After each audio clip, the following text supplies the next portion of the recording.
Hey everybody, I'm Tommy, and this is the Lifeboat. Let's see. Krista Melinda, good to see you. Glad that you're here. Hello, Roberta. Cindy G, how are ya? Sandy Wandy, how you been? Jane Aldrich, I'm glad you're here, Jane. I'm going to say hello to your sister just in case, but I bet you Barbara's here. Good to see you. Glad that you're here. Appreciate everybody stopping by on this Saturday evening. We used to. Hello, Lisa Trimble. Welcome. We used to do Saturday Night Boat. Hello, Elizabeth Miller. Esteline Westby. Howdy. Welcome. Handmade, how's it? Good to see you. Glad that you're here. We used to do Saturday Night Boat. And we used to do trivia. We used to do all kinds of silly stuff. It was more of a sort of a let your hair down kind of a thing. Carolina, Canada, how are you? Good to see you. It was more of a fun show. And we don't do those nearly as often. Health has been an issue, and I guess life as well. Hey, Curtis, glad you're here. Curtis, welcome.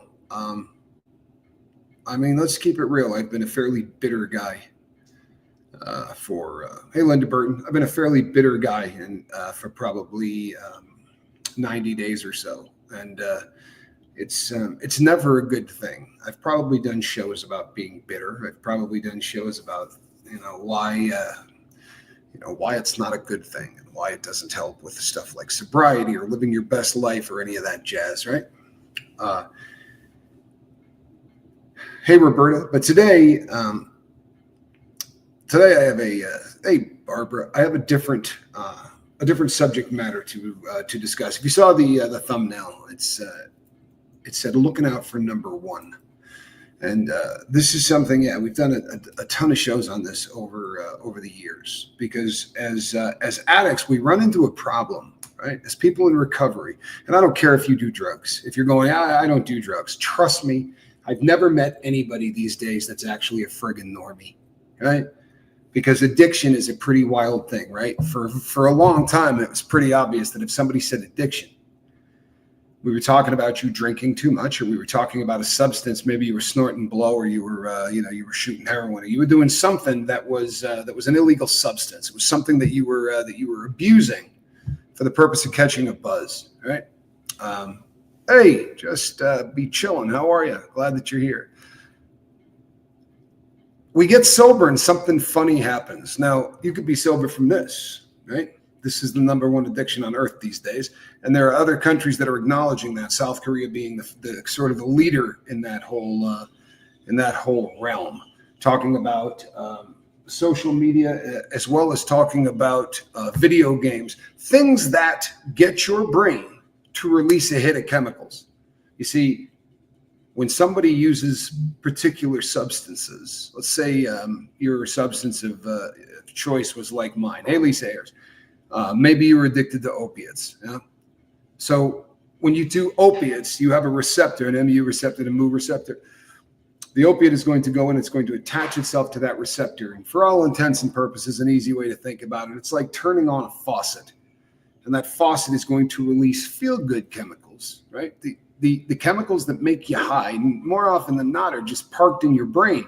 And the substance that you're putting into your body is going to get your brain to release those. Methamphetamine is another fantastic example of this, right? You do a shot of meth, and every feel-good chemical your body's got, it shoots off at once. So it's the oxytocin, it's the love drug, it's dopamine, it's sex drugs, it's every single thing that makes you happy, and it all gets released at once. And there have been people over the years that have tried to quantify this and put numbers to it. And one of the things that they say as an example often is, let's say that you go in and your significant other just gave birth. What is my email? It's tommyscoville@gmail.com. tommyscoville@gmail.com. For all intents and purposes, it's just my name, right? So it's just my name @gmail.com, one word. All right. But when we start to go down the road, when we start to have the brain start to kick out all of these chemicals, then addiction begins. And when we can get a hold of it, when we can get out in front of it, whether that's alcoholism or drug addiction, or whether you're putting this thing down, or maybe you're not crushing 15 hamburgers a day, right? Or maybe you're not watching 9 hours of YouTube, because all of these things that get your brain to release a chemical, who gives a shit what it is that's getting you to release the chemical, right? As humans, we like to go, well, I'm better than that dude, right? That dude does heroin. I just spend 6 hours a day looking at cat videos and scrolling by one right after the other, right? That's what goes on with me, right? It doesn't make me a bad person. I'm not a junkie, right? I would never do drugs. You're 160 pounds overweight, because when you start to feel like you're uncomfortable in your own skin, you crush a cheeseburger or a box of KFC chicken. It doesn't matter what releases the feel-good chemical in the brain. If you use the feel-good chemical in the brain as a way to cope instead of dealing with the issues at hand, right? Give me a 2 in the chat if you procrastinate. Put a 2 in the chat if you're one of those people that knows, okay, I got to get my car done. I got to go in there and get the plate done on my car. I got to drive in to the Department of Motor Vehicles, and I got to fill this shit out, and then I got to get the little, what do you call it? I got to go and get the exhaust tested, right? So I can do the emissions and get the emissions certificate, so I can go get all this done. And knowing that's coming, she starts, oh man, the last thing in the world I want to do is deal with that. It's a pain in the butt and doesn't always go well. And the next thing you know, that window of time just starts getting closer and closer. And the next thing you know, you're talking yourself into, if you do it within 30 days of your plate being out, they don't even really, they don't charge you. You get a 30-day grace period. The next thing you know, your car's 4 months out, right? Because we procrastinate. It's all of these things that are universal to all of us, are more often than not caused by things like fear. And instead of dealing with these things and coping with these things, we use substances, or we use habits, or we do things, right, so that we can cope with the things in our lives that bother us. And it's great. It's so easy if your drug of choice was like mine, right? If you did heroin, you're a junkie, right? There's no getting around that. It's cut and dry. You're not doing smart things. You're killing yourself. Everybody knows that this stuff can take you off the planet. You're going to steal. You're going to lie. What if you're just eating too much? Right? What if it's procrastination that is your habit of choice? Because you're gripped with the fear of you're not going to be successful, so you just keep putting stuff off and putting stuff off.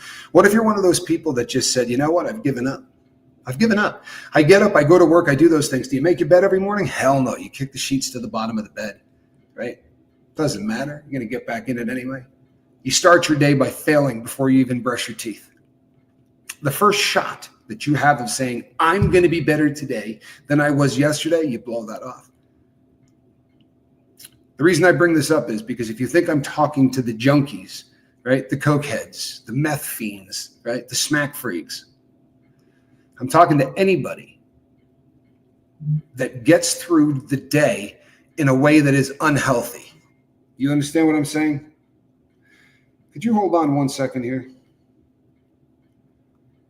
Terribly sorry. I'm in the middle of doing a show on the lifeboat. Maybe I could send this to you as soon as I'm done. I'm actually live right now. Sorry. Sorry, people. Some folks just don't seem to know I do a show. But once you start to realize that we're not doing normal things to cope, you say, well, what's normal, Tommy? Right? I'll tell you what normal is. Normal is something comes up in your life, it's uncomfortable, and you sit down and you deal with it. Now, I don't know how normal people do that because I've never been friggin' normal, right? I'm a recovering drug addict. So for me, it requires me sitting down, getting a pen and a piece of paper and writing down, right, the things that are bothering me, writing down the things that I'm not controlling well, writing down how I can plan to fix these things. And I make lists. And do I knock them out? Nah, most of the time I don't. But the act of making these lists usually will help me focus to a point where I can start acting maybe a little more like normal people. And I say normal people with air quotes. But if you can spend the next 365 days dealing with the things that come up without eating to make yourself feel better, gambling to make yourself feel better, snorting something, drinking something, slamming something, banging somebody, right? You go, there's nothing wrong with sex. No, there's not. If you're married and, the two of you get together, you got a girlfriend or a boyfriend, and the two of you get together and you have sex, it's a beautiful thing. But there are people for whom sex is a way to make them feel like they're not a loser. Like, if this girl will take a shot at me, if this girl will allow me to go to bed with her, obviously I can't be that bad of a person, right? When you meet somebody who is addicted to sex, right? Sex addiction, people laugh at that. But sex addiction is a real thing. And more often than not, it doesn't mean that, they want to have sex with their significant other 35 times a day. That's not what we're talking about.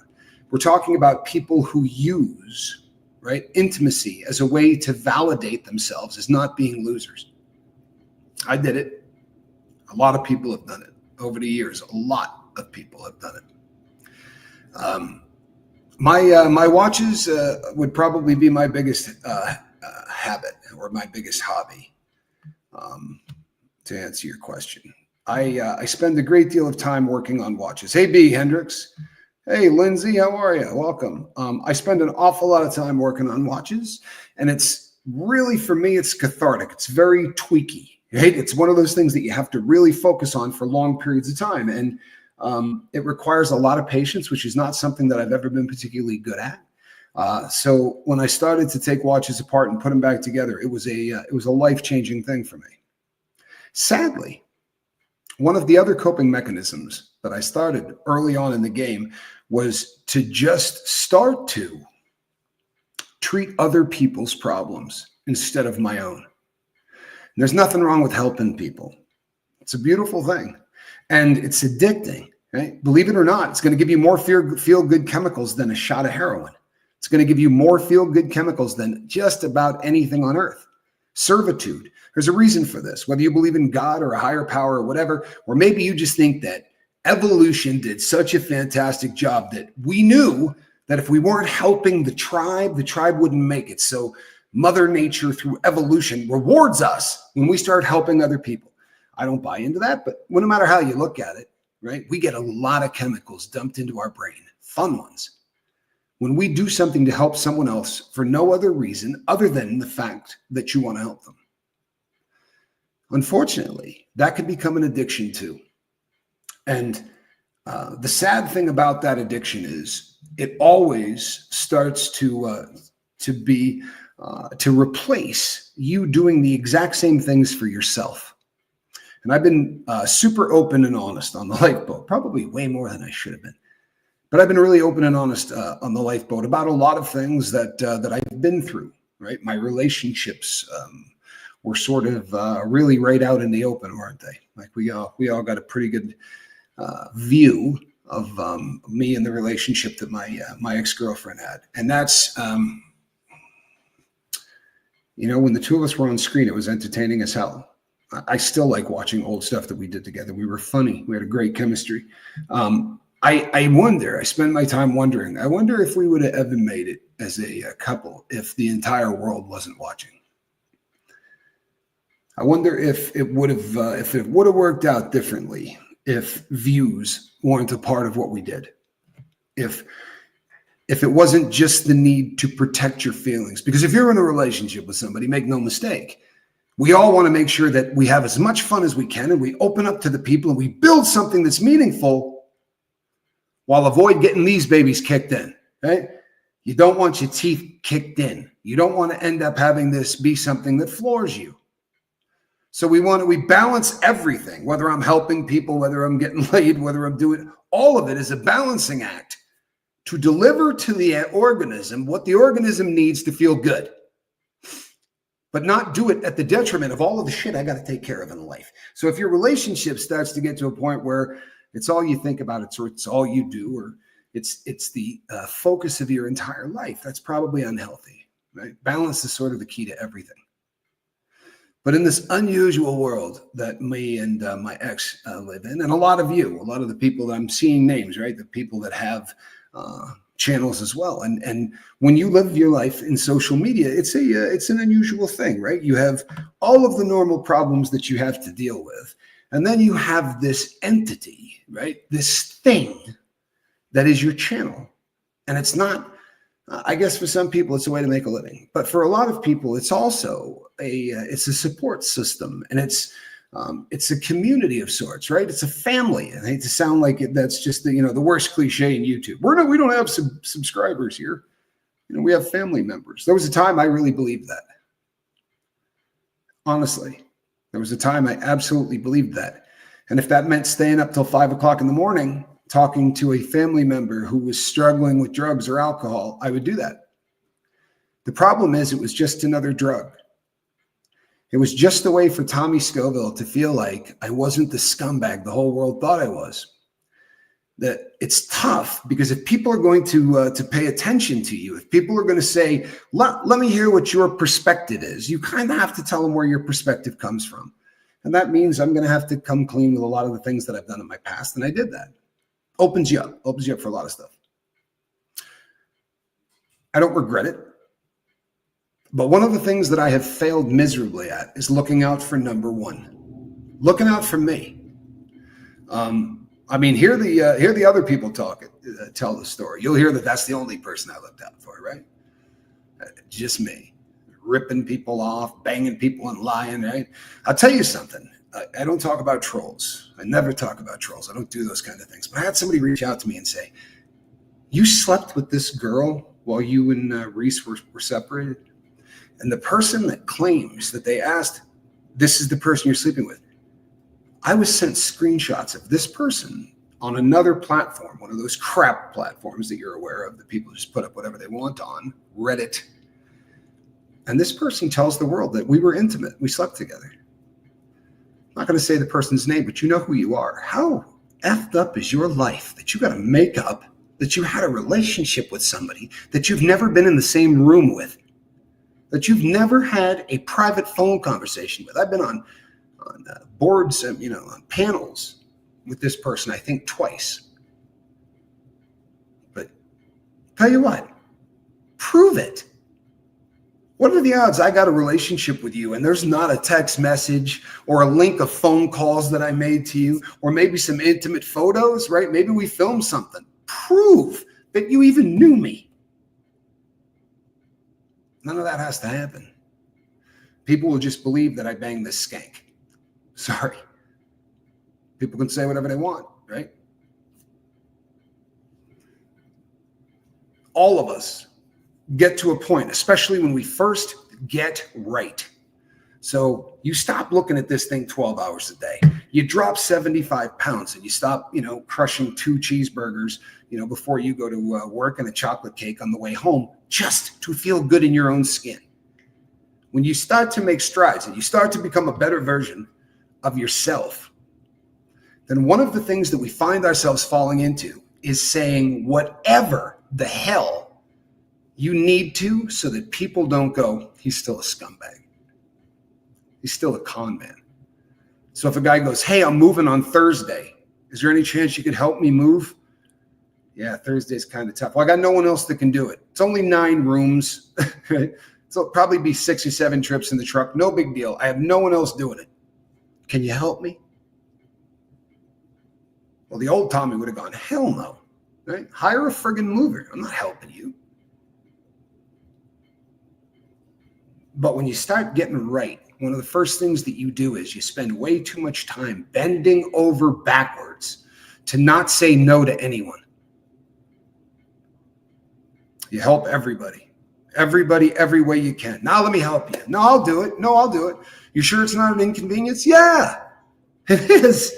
It's the biggest inconvenience anyone has asked me since I got out of the friggin' joint. You won't say that. You'll go, no inconvenience. No inconvenience. I wasn't, I had tickets to a concert. No big deal. I'll be there with a truck to help you move.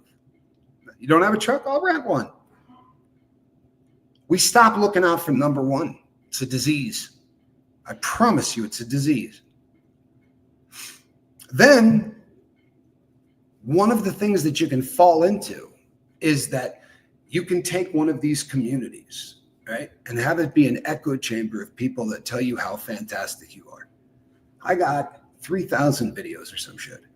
Go back and watch them and find a video where I relish in people saying nice things about me. I honestly would like to see that video. I should have spent a lot more time going, you know what? Thank you. I'm helping people. I appreciate it. People would say, boy, you know what? You're humble. No, it wasn't that. It wasn't that at all. It's that addicts we're not very good at taking compliments. It makes us feel wicked uncomfortable. And I know people go, why would that make you uncomfortable? But because we all have a default setting. I talk about gamblers all the time because it is the most dramatic of the default settings. I know a lot of people. I lived in Nevada. I knew a lot of people that struggled mightily with gambling addictions. And some of them played cards down in the pits, and some of them were playing roulette. The vast majority, though, played things like video poker. They played machines where they would sit and just pump in $25, $35 and just all day long do this number. And it's fascinating, right? It is absolutely fascinating because you think to yourself, why would anyone gamble? Well, they gamble to win. They gamble because they want to take this much money and turn it into that much money. Because one good jackpot, right? One $50 bet that's going to bring you up thousands of dollars and you'll be on your feet and life will be great, right? No. See, what's really going on is this. The gambler's default setting is, I don't have any money in my pocket. I just blew cash I was supposed to pay the rent with. I just blew cash I was supposed to give to my kid for daycare. I just blew whatever. But the default setting is, I have no money. I'm desperate. My world is coming to a friggin' end if I don't get enough money to get back into that card game, that casino, that dog track, that horse track, that baseball, that football game, whatever. But that's the default setting. My pockets are empty and I gotta go hustle somebody to get enough money or steal or con to do whatever to get enough money so that I can get back in there because that one jackpot will fix everything.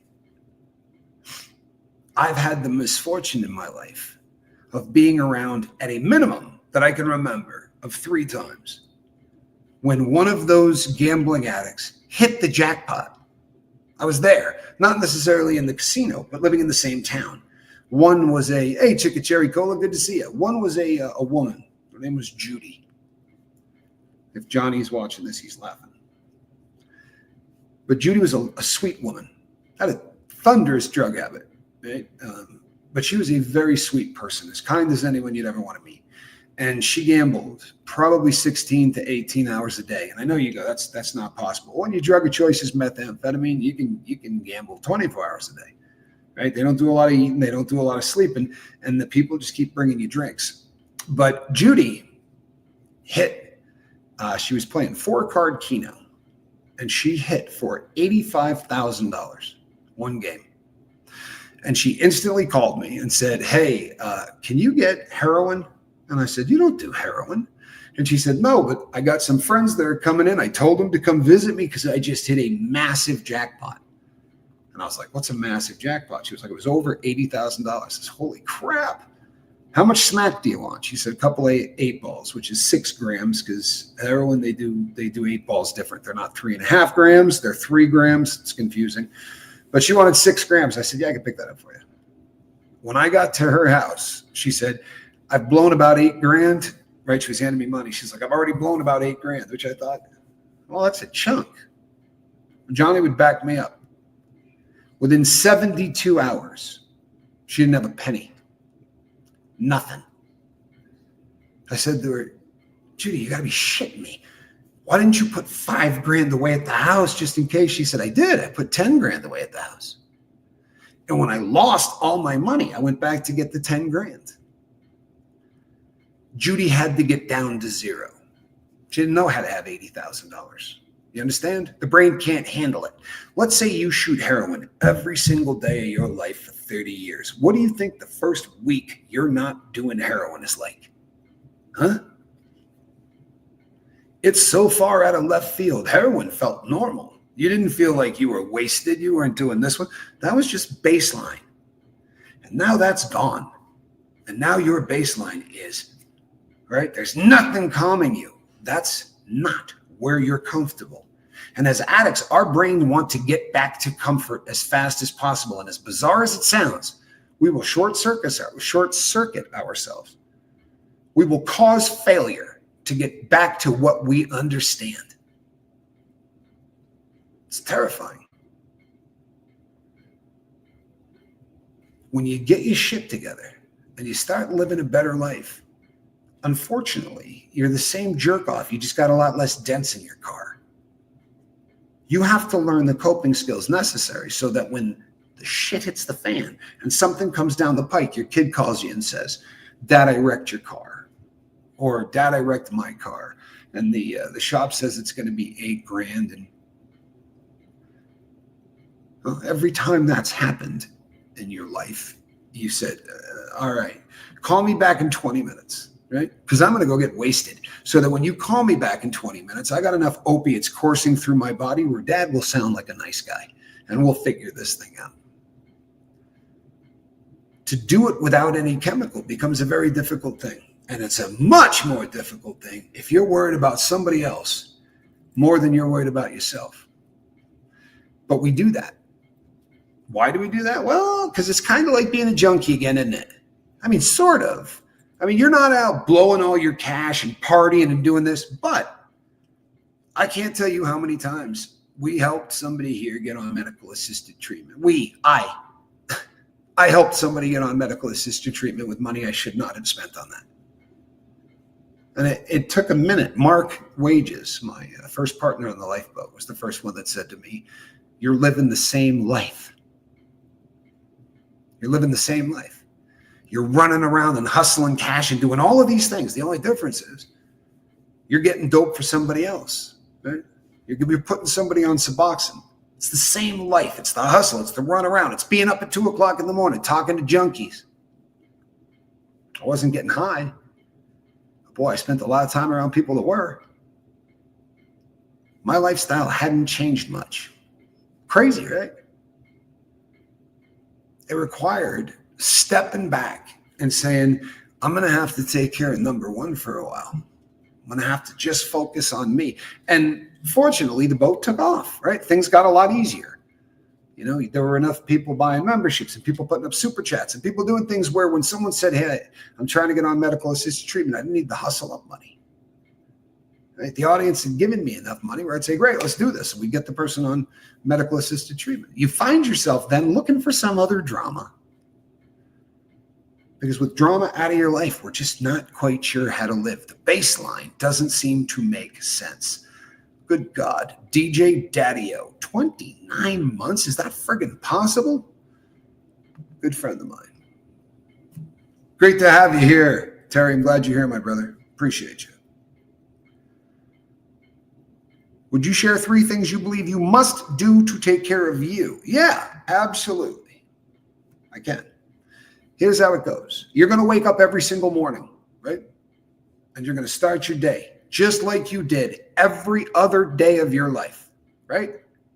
I got up, I can't remember the exact number, 3,000 days, something like that, in prison.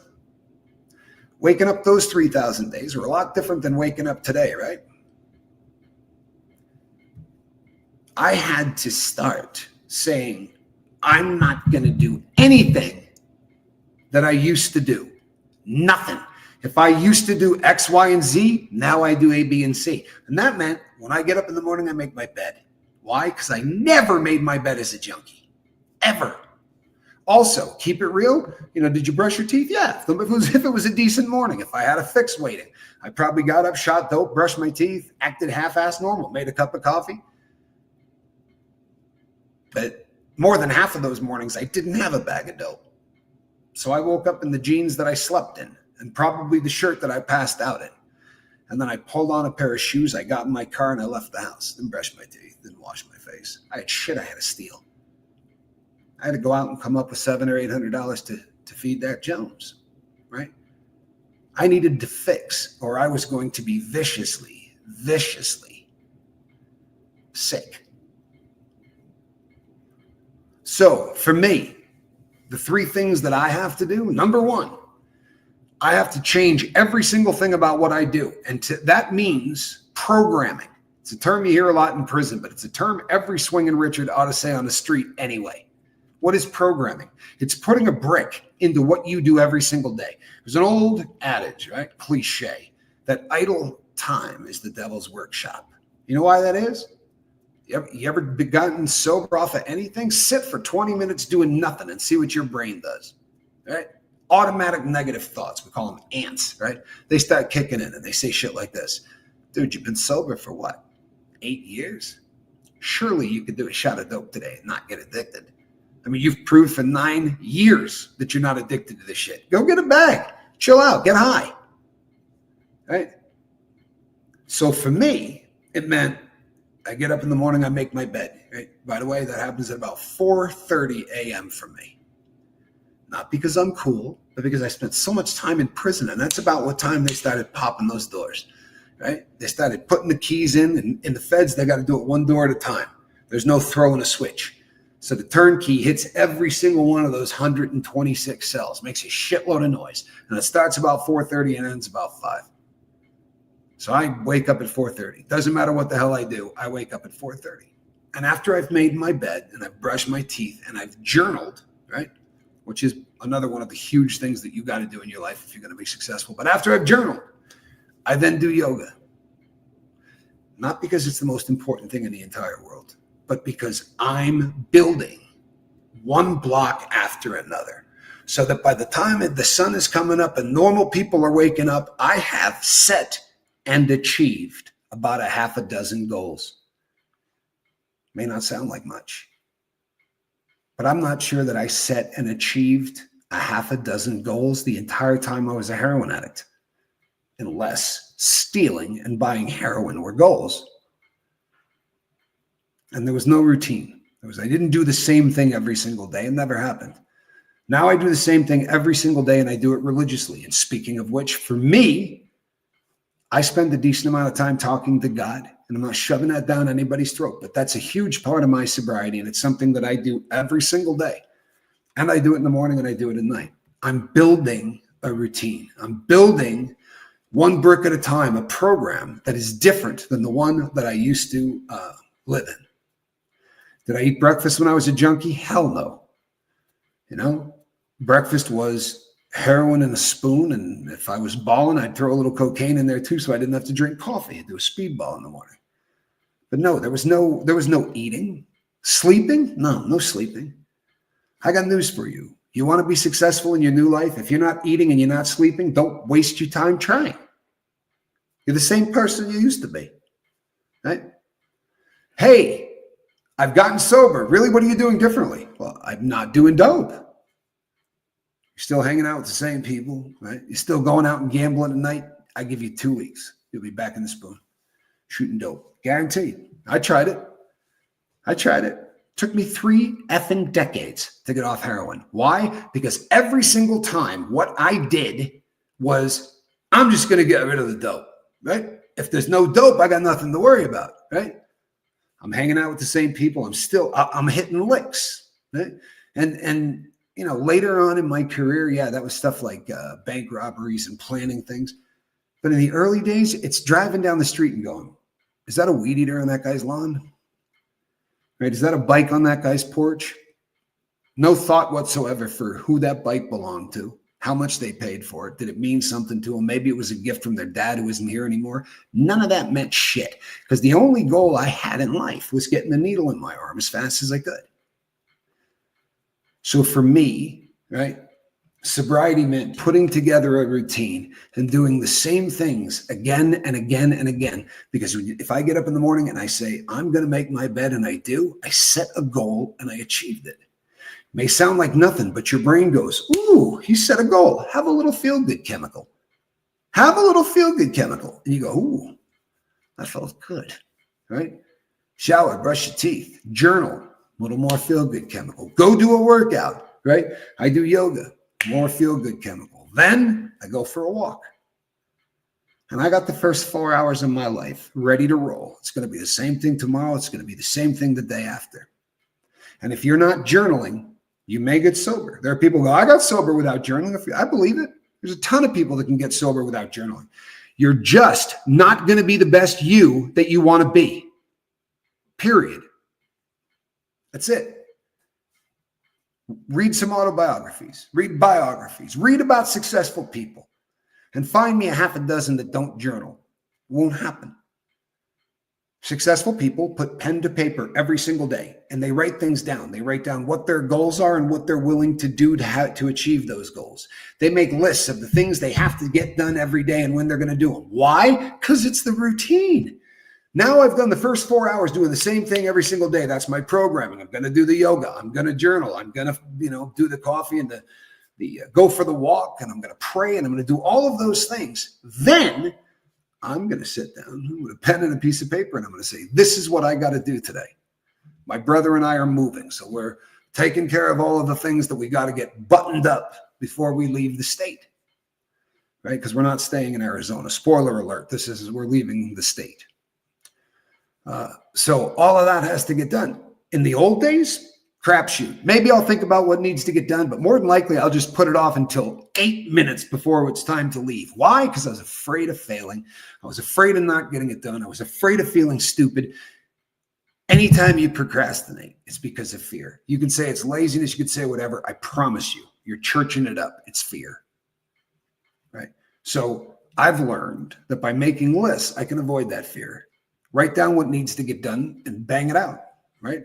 I also very often need to write down what I am grateful for in this life, right? It's something that I did for years. And oddly enough, I stopped doing it when I needed it the most.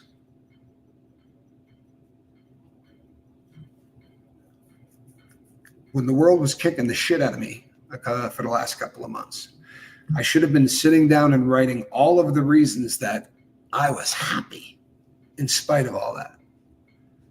It hit me like a ton of bricks. And not because I'm intelligent, because I was talking to a friend of mine who was incarcerated, and I was complaining. I said, man, these trolls, you wouldn't believe it. And they're doing this, this, and this, and they say this about me. And my friend said, are you shitting me? When's the last time they said, bend over and spread your cheeks so they could shine a flashlight in your backside? When's the last time that happened to you, Rocco? I said, it's been a hot minute, since that happened to me. He said, when's the last time you went to sleep without a pillow? Sounds stupid, right? The feds don't give you pillows. It's just not done, right? So you're not going to get a pillow. You got a 5-year sentence, unless you're breaking the rules, which everyone does by trying to have somebody make them one, cutting up mattresses, doing whatever. But yeah, so we started going through the checklist of things that every day I could say, you know what? I'm making money, and it's not 15 cents an hour. I can go take a piss, right? Or drop a deuce anytime I want. I don't have to ask permission.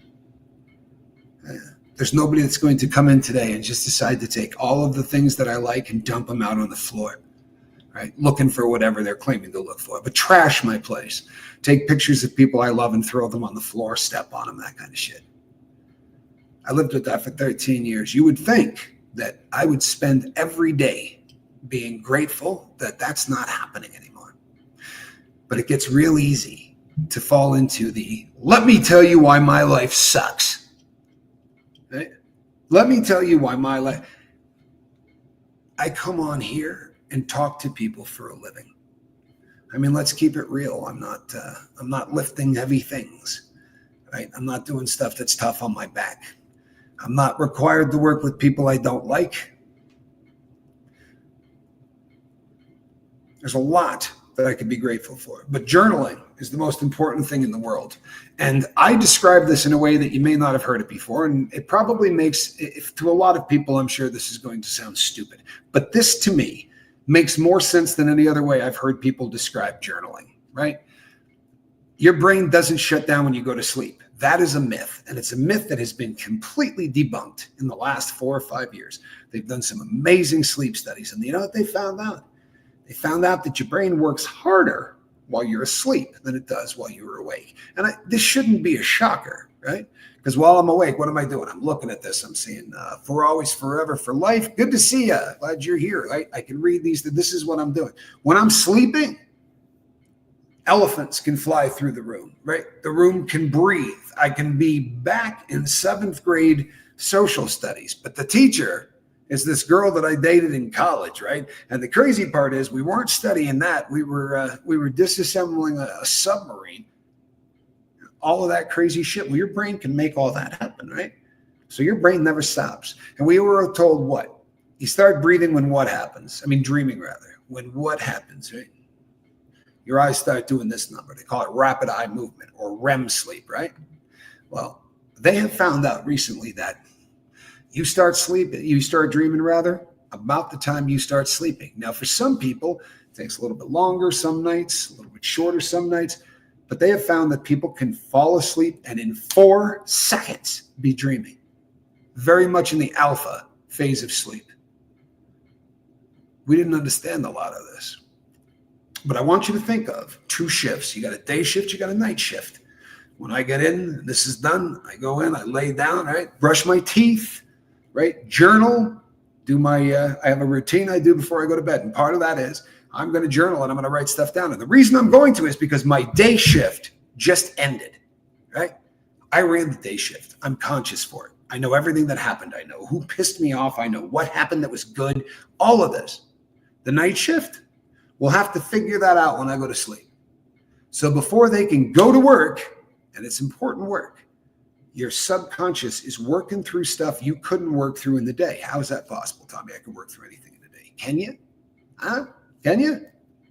Let's say you work in a cubicle farm and your boss comes by and goes, hey, Scoville, you said you were going to have that report. It was supposed to be on my desk at 7. And you go, no, boss, we talked about this last night. You told me to take a couple of days. No, I didn't. Have that on my desk, idiot, or you're not going to have a job.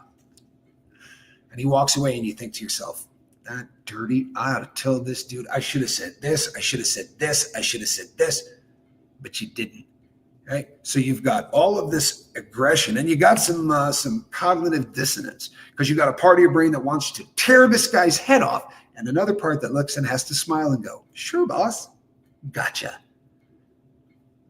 That becomes one of those unresolved issues that we shove in a closet and we pull the closet door shut. Right? Then later on in the day, somebody cuts in front of you, takes your parking spot, and you think to yourself, any other time, I'd have gotten out of the car and punched that dude until I can't make a fist. But these days, we're adults. Can't do stuff like that. So you shove it in the closet, you pull the door shut.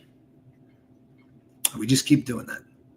Now, maybe you get lucky when you fall asleep. The second shift figures out what you're actually all pissed off about. But what I found is, before I go to sleep, if I just take what happened to me during the day and I write it down, and it doesn't have to be Shakespeare, people, but I highlight the things that were fantastic and I highlight the things that really pissed me off. And if they don't stick out in my mind, then I'm probably not writing it down.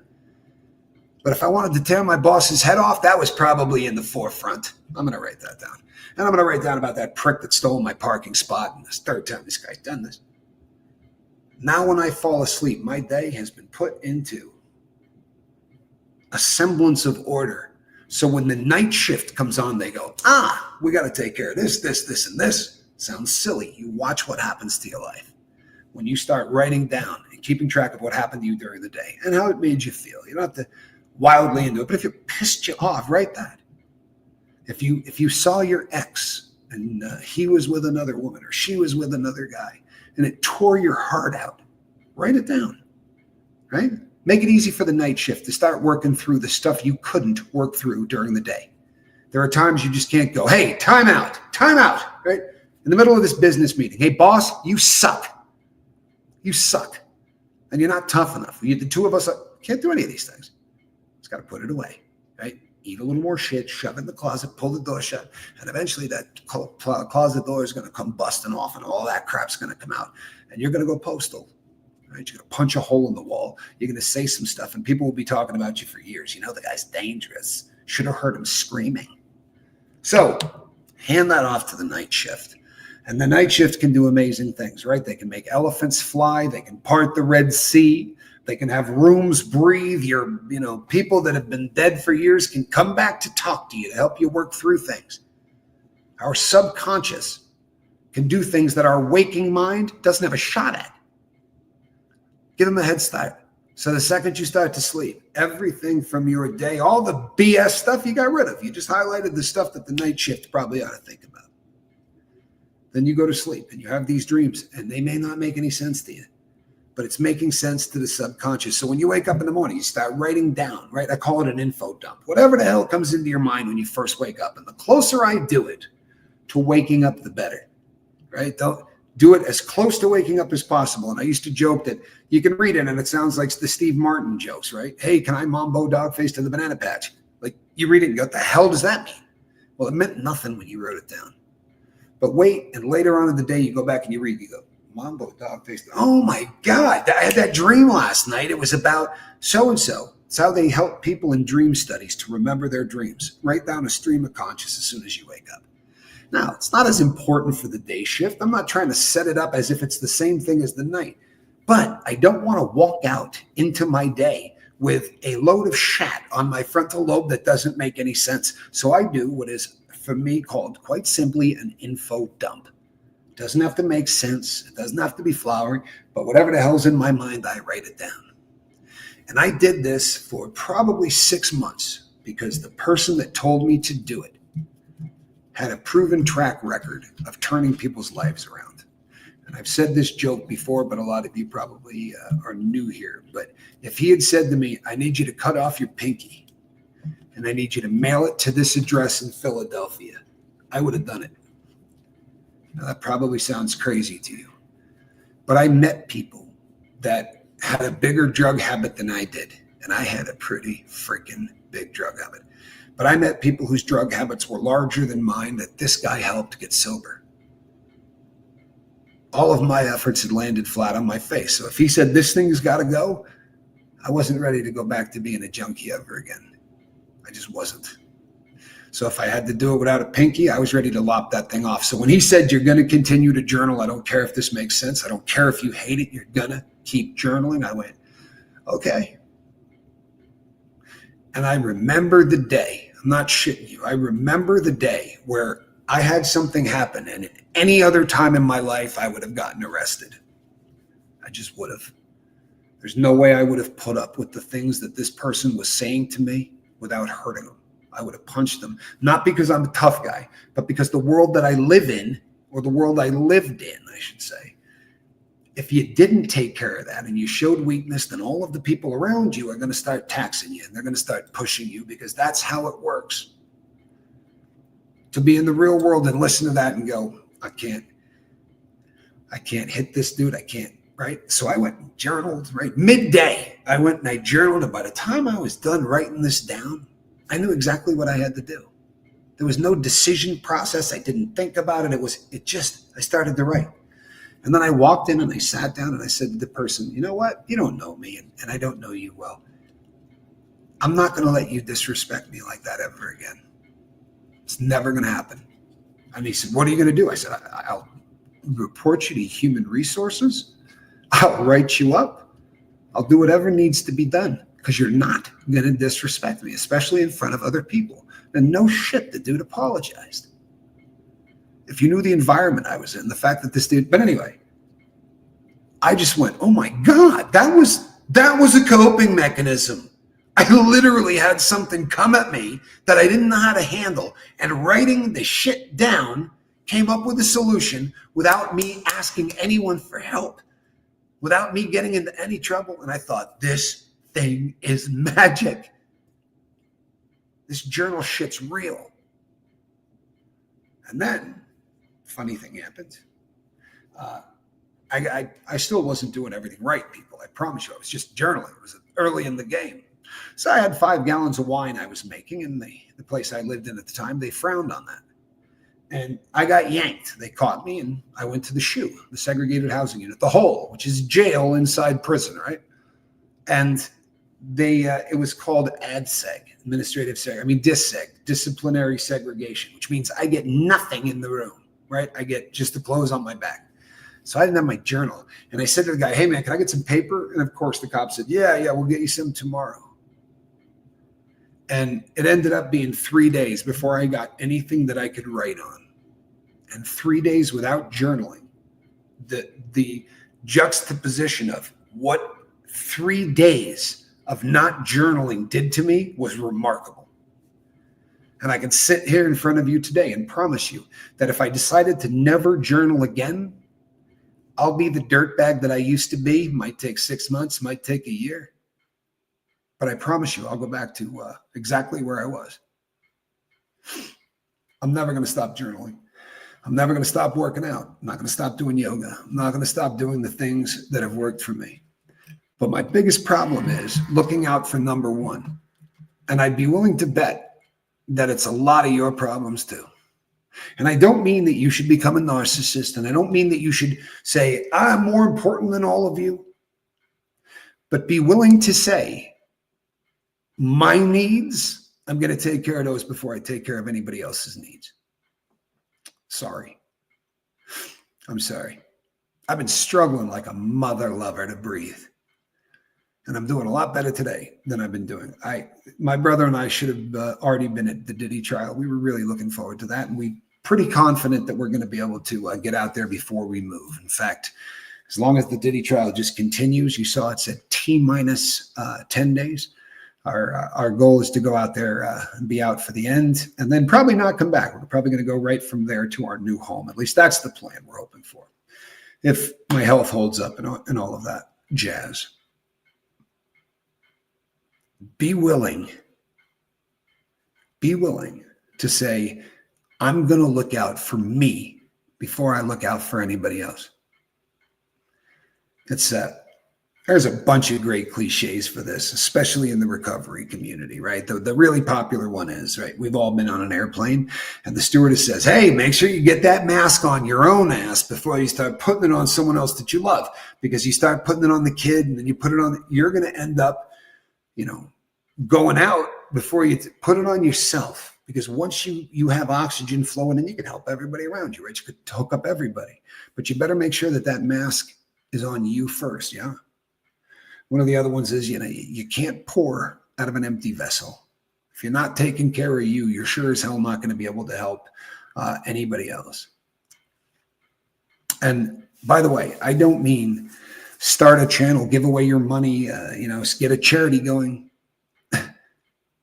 I mean being there, right? Being a brother, or being a sister, being a mother or father, being a good dad, right? Any of those things that requires you to say, I'm going to take care of this person. This person means so much to me. I will do anything to help this person. Hopefully, all of us have an army of people, right? Family usually, especially kids and things like that, that we're willing to put on the same footing as ourselves. If not, even be willing to put it before yourself. It's really easy to get out of whack. It's really easy to relapse. And if you've not watched me long enough, I'm not telling you that I got high yesterday or any such shit, but I have been in relapse for a really long time. I have been in relapse for months. And sadly, I have not done the things necessary to get out of relapse. And I feel like I'm not using it. I'm making it. I'm not using. I'm also not moving forward. And if you're not moving forward, I promise you there's no such thing as neutral. There's no such thing as coasting. And I don't care if this means sobriety, if it means you being a better you, it means building something that you believe in, being there for your kids, what the hell ever, right? Whatever that goal is, you're going to fail miserably if you're not taking care of you first. If you're not putting you and your needs before other people's. It's really easy to spend your time parked in neutral. And I've been moving backwards. And who knows how long I got before a needle ends up in my arm, right? I know people love to what do they call me? Toots, right? I don't snort stuff, I shoot it. If I screw up, it's going to be with a syringe. I promise you. That was my preferred method of delivery. Works a hell of a lot better if you want to keep it real. It is definitely the preferred method for people like me. Also, my drug of choice removed pain. I didn't like being awake for long periods of time. I didn't like any of the crap other people liked. I wanted my pain gone. Spiritual pain, emotional pain, physical pain. I can't remove physical pain through magic. I can't. But I'm here to tell you that magic can remove spiritual pain. It can remove emotional pain. It can get you through heartache and do all of those things that your drug of choice used to do. It's a crap load cheaper. You don't end up with track marks, which is kind of cool. You don't get those purple lines going up and down your arm. That's a bonus. But I have been in relapse for so freaking long that it's an absolute miracle that it hasn't progressed past where it is.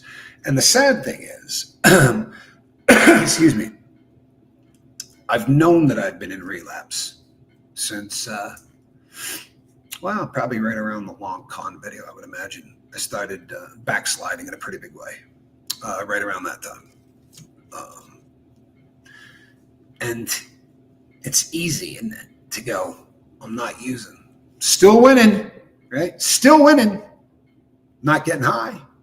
So obviously, I'm winning. No. Now, AA calls them dry drunks, right? We used to call it white knuckle sobriety. You know what I'm talking about? Still sober, right? Happy as hell. Still sober. I'll make you a promise. If that's how I have to live, I'll go back to the needle. Sorry. Right? Junkies are happy for about 8 hours a day, maybe 10 hours a day. Those white knuckle people are never happy. They're not. They're miserable. And if those were the trade-offs, I'll go for happiness for a few hours a day before I'm miserable for the rest of my life. But I'm here to tell you that you can remove the pain in your life, not the physical stuff. I haven't figured that out yet. I haven't. Right? So we do what we can. You take alternative forms of medicine, right? Fortunately, Suboxone does actually work really beautifully as a painkiller for me. And if you're one of those people who say Suboxone does not help with pain, I would have agreed with you for the longest period of time. Doesn't make any sense. But when I started cutting my dose down massively, the relief I got from the pain meds part of it went through the roof. This is a theory, and I don't know if it holds any water. A doctor could probably tell you I'm not a doctor, I'm a junkie. But I believe it's because when we take larger amounts of Suboxone, we're also taking a lot more Narcan, right? And the Narcan starts to block the bioavailability of the substance to go in and do what it's supposed to do on the receptors. It's a very unusual drug. They tried to design it so that you couldn't abuse it. Less is more. And when I started getting down to about 1 milligram a day, I started to get pain relief from the substance that I had never noticed before. Never had really worked for me. So, there are things that you can do, right? I do a lot more yoga, trigger point injections, acupuncture, right? Look into every avenue that you can, especially if you have something that people are going to bust your balls about. A lot of people here have fibromyalgia, and there are still doctors today who say it doesn't exist. My heart goes out to you, because I know fibromyalgia exists. I know a lot of people that have it personally. I also spent a decent amount of time living in the same home as a woman that had it. She wasn't faking nothing. She had no reason to. It's a very, very real problem, right? It is a very, very real problem. Good PSA. Please consult a doctor before making any changes to your medication regimen. Quitting alcohol or benzodiazepines too quickly can be fatal. Fact. They can cause you to die if you quit cold turkey. Also, I cut back on the Suboxone, and I did it with my doctor's approval. I'm not going to lie. We butted heads because the doctor wanted me to taper at a much slower rate. And I had done this plenty of times without a doctor's assistance. So when the doctor said, we'd like to keep you at this I said, that's not going to happen. It's just not going to happen. I would like to get down quicker, but never do. And I say this about anything. I don't care if what you're quitting can't kill you, right? From quitting cold turkey. Talk to a doctor anyway. We've come a long way in the rehab game. There's medications out there. There are treatments out there that can give you a much better chance for success, right? Unless you're one of those old school guys, right? Or you're married to an old school gal or guy, right? Who just isn't going to be happy with you sober because you need to freaking suffer a little bit more. Hey, you trashed a lot of lives. If you're going to get clean, it better hurt, right? It better be miserable. I am of the firm belief, right, that in a perfect world, you can quit drugs without pain.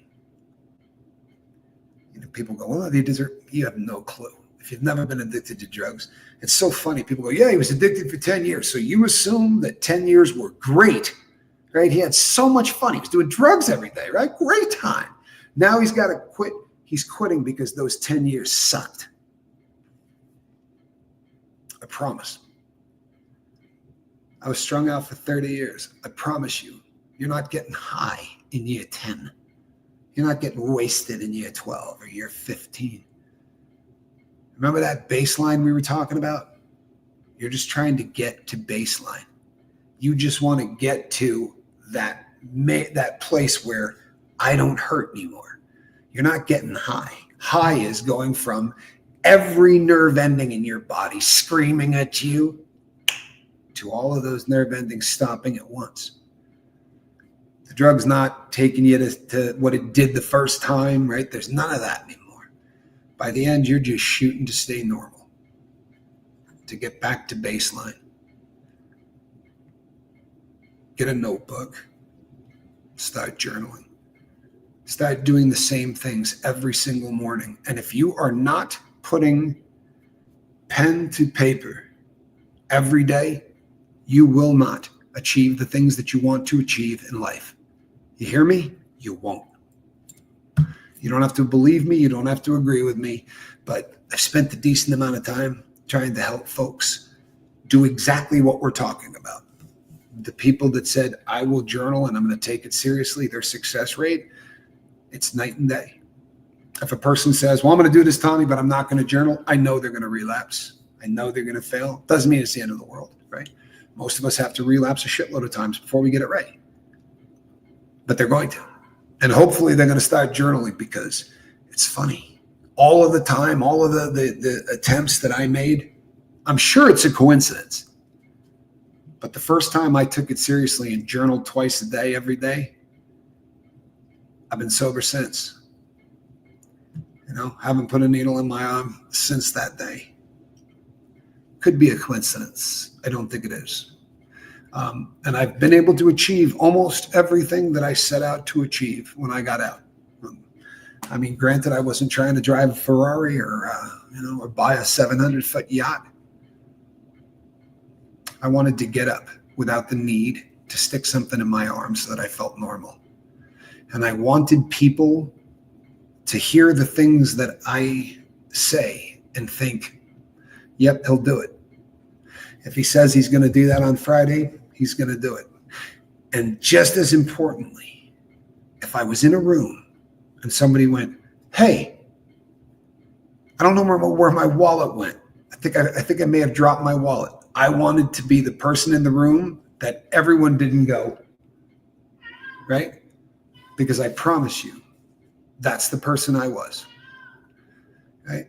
And you can't be bitter, folks, because we earned that, right? I know that if a wallet comes up missing, the first person they're going to think about doing it is me.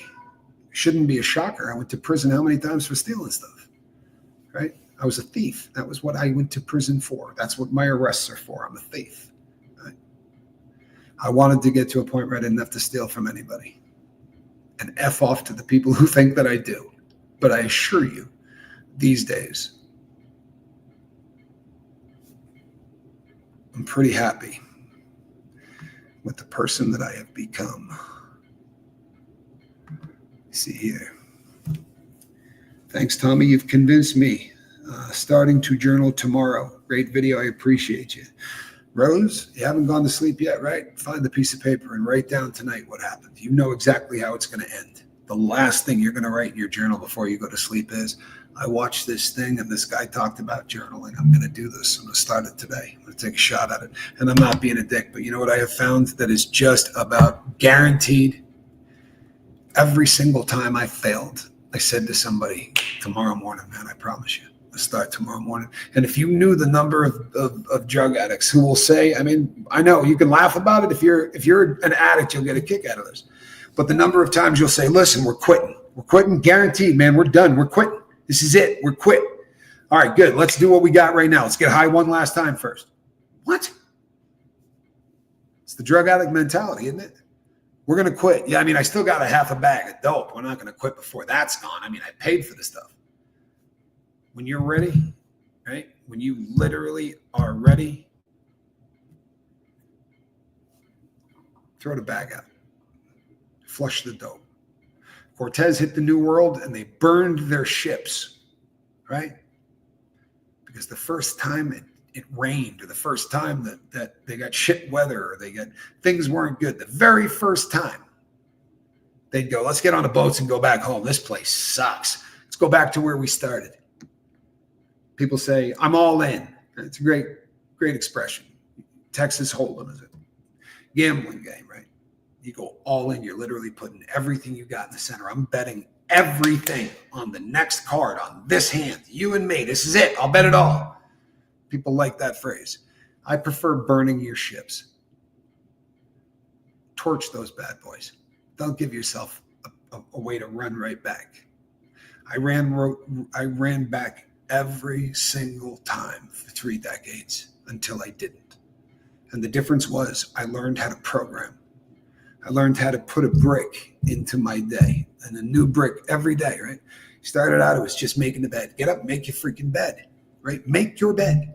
Why? Because you're not going to achieve every goal you have during the day if you don't achieve the first one. If the first shot you got a success, you blow off, what the hell chance have you got of achieving all of them? And the first chance of saying, I'm going to be an organized dude is I'm going to fix this bed. Somebody walks in, it's going to look like I made the bed, like I give a shit. That's how it's going to look, right? I'm going to make this bed. Sounds silly. But your brain goes, he set a goal, she set a goal, and she finished it. She achieved it. Roll right into the next one. And that becomes the first brick in what's going to be the routine. Now, the longer you go, there was a time, folks, where my routine took me from 4 o'clock in the morning when I got up to 10 o'clock at night when I went to bed.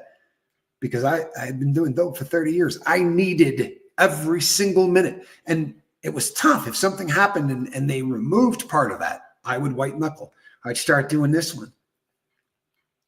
Because I didn't know how, right? I didn't know how to be normal. I didn't know how to live like other people did. I still don't. I don't.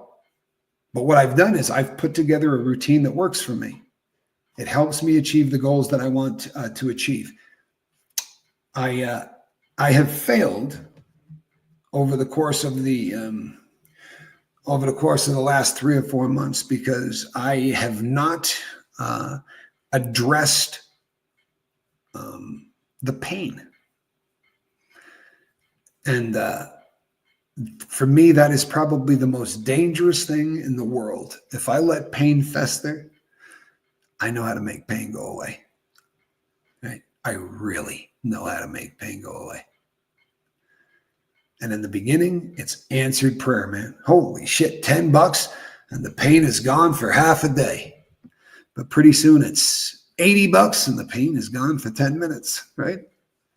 And then it's, I need to rob banks so that I can feel normal because I need this much dope every day. It's no way to live. It's no way to live.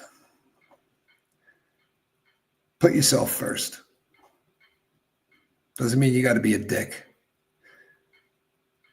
But put yourself first for a while. Say, I'm going to look out for number one. That's can't pour from an empty vessel. If you don't get your mask on before whatever, all that, great. Don't even think about putting masks on other people, right? How long have you been sober? Then forget putting masks on anybody else. If somebody says, hey man, can you help me? No, I can't. I'm sorry. I'm in recovery, man. It's everything I can do to not get high. I'm not going to your house and helping you move 6 beds, bro. I'm sorry. It's just not something that I could do. You feel me? It's just not something I'm ready to do. I'm not trying to be a dick, but I'm going to have to say no on this one. We're bad at saying no. We're friggin' horrible at saying no.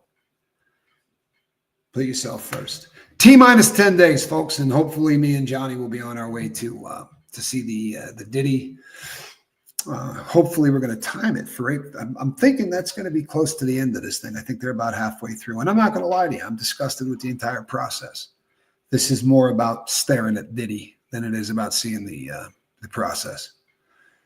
He's not a good person. He's not.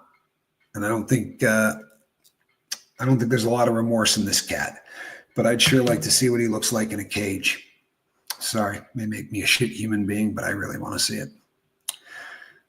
Thank you, Lindsay. I appreciate that. I haven't done a lifeboat style talk in a while, but it occurred to me today that I'm not getting out of relapse. I haven't gotten high yet, but I most assuredly have gotten to the phase where I romanticize my previous drug. And that means different things to different people. It doesn't mean I sit around and I go, no, the good old days. No, it's I say stupid shit. You find yourself saying expressions like, God, I would love to turn all of this off for a few hours. That's a scary ass thing for a junkie to say. And I'm not calling you that, I'm calling me that. It's a scary thing for a junkie to say. I'd like to be able to just turn this off. Well, that's what junkies do, right? Unfortunately, we don't ever turn it back on. And the next thing you know, 25 years have gone by and you haven't seen your kids or your family, and all you got to show for it is an empty bank account and a lot of purple scars on your arms. Between now and the next time I see you, do me a favor and try to reduce a little harm. And for the love of God, put yourself first. Do a little journaling. Do some self-care. Eat right. Get some sleep and journal. Exercise is a good thing too. And if you say, I'm not in any condition to exercise, bullshit. Seriously. I have a relative that just barely didn't die from a viral pneumonia that filled both lungs with fluid. And when they said, they need to begin exercising again, I thought, are you crazy? And exercise, no joke, was walking from here to that picture of the bridge behind me. I'm not kidding. It was walking 7 feet, 7 steps, turn around and come back. And I thought, almost looked like a waste of time. That was less than 2 weeks ago. And that relative of mine walked a half a mile yesterday. Baby steps, right? Putting one foot in front of the other. Put a pen to a piece of paper and start journaling. You'll thank me later. Reach out and try to help somebody and reduce a little harm, huh? I'm Tommy, and I'll see you on the next one. God bless. Thanks for showing up. It means a lot to me. Good night, everybody.